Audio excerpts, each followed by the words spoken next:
Muy buenos días. Nosotros somos el grupo 1 y vamos a hablar sobre la sociedad. La sociedad.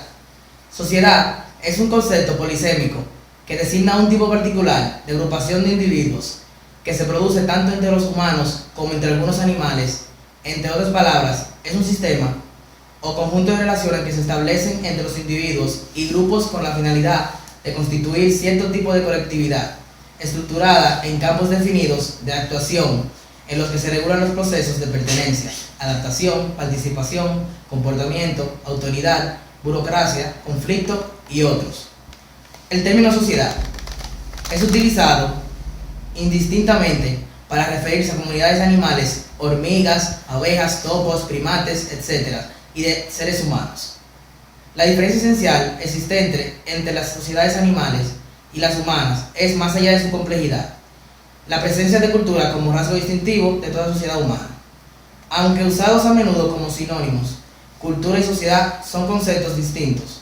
La sociedad hace referencia a la agrupación de personas, mientras que la cultura hace referencia a toda su producción y actividad transmitida de generación en generación a lo largo de la historia, incluyendo costumbres, lenguas, creencias, religiones, arte, ciencia, etc. La sociedad humana se formó con la propia aparición del hombre. En la prehistoria, la sociedad estaba organizada jerárquicamente, donde un jefe siempre era el más fuerte, más sabio del grupo, ocupando el poder. No fue hasta la época griega cuando esta tendencia absolutista del poder cambió, dando paso a un sistema social en el que los distintos estamentos de la sociedad, dejando fuera del sistema a los esclavos, podían ocupar el poder o unirse para ocuparlo, originando la aparición de la política. Pero no fue hasta 1789, con la Revolución Francesa, cuando la tendencia de sociedad cambió radicalmente, haciendo que cualquier persona, hipotéticamente, pudiera subir a un estamento superior a algo imposible hasta aquella época. Mi nombre es Eyen Castro y yo le voy a estar hablando sobre las formas de convivencia. Todos los seres vivos somos sistemas dinámicos en continuidad con interacción con nuestras circunstancias. Las interacciones, por lo general, involucran otros seres vivos y en particular otros seres humanos. Los hombres son distintos, ven en el tiempo histórico según criterios diferentes. Aparecían bienes diversos, hacen las mismas cosas de maneras diferentes y planean y edifican el mundo en que viven de acuerdo a sus ideas, sus necesidades y sus convivencias. Convivencia social. La convivencia social consiste en el respeto mutuo entre las personas y las cosas y el medio ambiente en el cual vivimos y desarrollamos nuestras actividades diarias.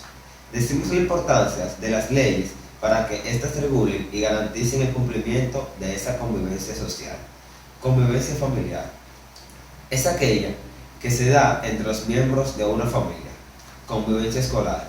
Es la interrelación entre los miembros del plantel escolar, la cual incide de manera significativa en el desarrollo ético, socioafectivo e intelectual del alumnado, y la cual incide de manera significativa en el desarrollo ético, socioafectivo e intelectual del alumnado, y de las relaciones que establece entre sí y con el personal docente y directivo. Convivencia democrática. Significa vivir con el que piensa distinto o tiene distinto idioma, cultura, raza, religión, en armonía, sin que los derechos de una persona avancen sobre los derechos de los demás.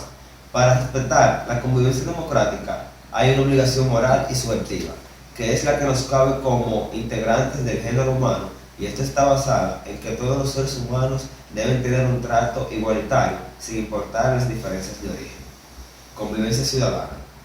Es la cualidad que tiene el conjunto de relaciones cotidianas que se da entre los miembros de una sociedad cuando se armonizan los intereses individuales con los colectivos y por lo tanto conflictos se disuelven de manera... Mi nombre es Carlos Wander Chauvet Brito y le voy a explicar sobre la diferencia de nacionalidad y ciudadanía.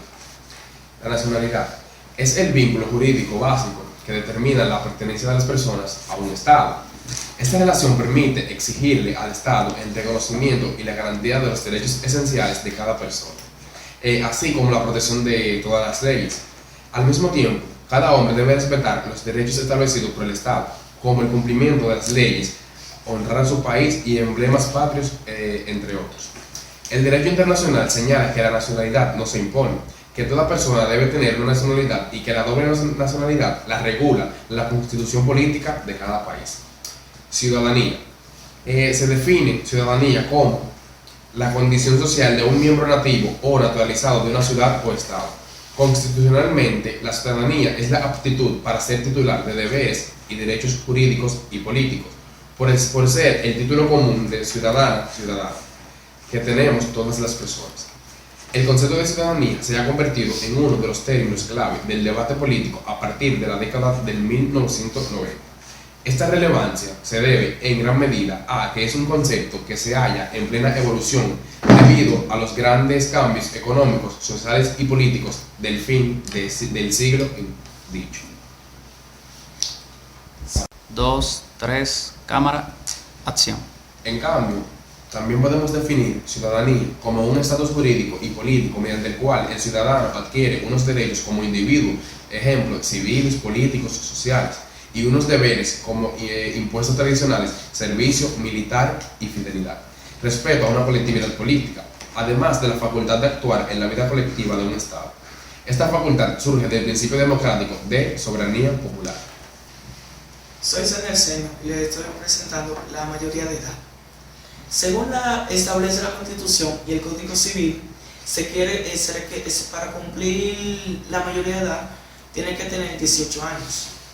A partir de esa edad se obtiene plena capacidad para realizar actos jurídicos válidos y ser responsable de los mismos. Es decir, se puede votar y ser votado, firmar cualquier tipo de contrato, comprar o vender cosas, ejercer acciones jurídicas, ser titular de negocios, etc.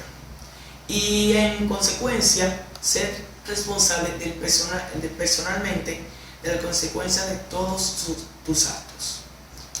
En el ordenamiento jurídico, la mayoría de edad es una condición para determinar la plena capacidad de obrar de la persona, que consta en alcanzar una edad cronológicamente establecida a partir de su nacimiento. La figura está motivada en la necesidad de que la persona haya adquirido una madurez intelectual y física suficiente como para tener una voluntad válida para obrar algunos actos que antes no podía por sus carencias nombradas anteriormente. En gran parte del mundo, la edad a partir de la cual un individuo se considera plenamente capaz está habitualmente comprendida entre los 16 a los 21 años. En algunas partes de África, la mayoría de edad se alcanza a los 13 años, mientras que en la mayoría de los países occidentales se alcanza a los 18 o 20 años. Cuando una persona alcanza la mayoría de edad, se presume que tiene plena capacidad de obrar, salvo que medie algún tipo de incapacidad legal. A partir de esta mayoría de edad, se adquieren mayores derechos, privilegios y oportunidades, pero mayores responsabilidades y obligaciones. En un régimen democrático, la mayoría de edad otorga a la persona natural los derechos políticos, es decir, la posterioridad de elegir y de ser elegido, y la de participar dentro de la organización estatal como funcionario, empleado o agente directo o indirecto, así como la de contratar por sí mismo la potestad de representar a otro. A estas facultades comúnmente se les conoce como la ciudadanía. En algunos países la mayoría de edad se puede adquirir antes de la edad establecida legalmente. Esto puede ser como contratar matrimonio por el consentimiento de los padres o por la decisión judicial. A veces difiere la edad en el caso de los hombres o de las mujeres, situaciones en las que se ha declarado incapaz o... Mi nombre es Cristian Gonzalo Lora y yo les voy a hablar sobre el documento de identidad. El documento de identidad, también conocido como cédula de ciudadanía, tarjeta de identidad, registro civil, cédula de extranjería, carnet de identidad, cédula de identidad, identificación oficial o simplemente identificación, dependiendo de las denominaciones utilizadas en cada país. Es un documento público que contiene datos de identificación personal emitido por un empleado público con autoridad competente para permitir la identificación personal e inequívoca de los ciudadanos.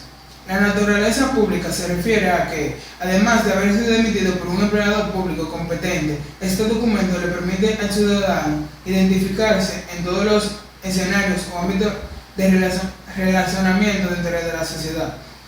No todos los países emiten documentos de identidad, aunque la extensión de la práctica acompañó el establecimiento de sistemas nacionales de registro de la población y la elaboración de los medios de control administrativo del Estado. La posesión de un documento de identidad es obligatoria en la mayoría de los países europeos e iberoamericanos, mientras que es rara en los que poseen un sistema jurídico basado en el derecho de anglosajón. Esto es importante porque le permite adquirir personalidades como persona adulta. Por ejemplo, una persona adulta puede sacar una licencia de conducir, alquilar una vivienda, tener una cuenta bancaria, siempre y cuando tenga una cédula de identidad.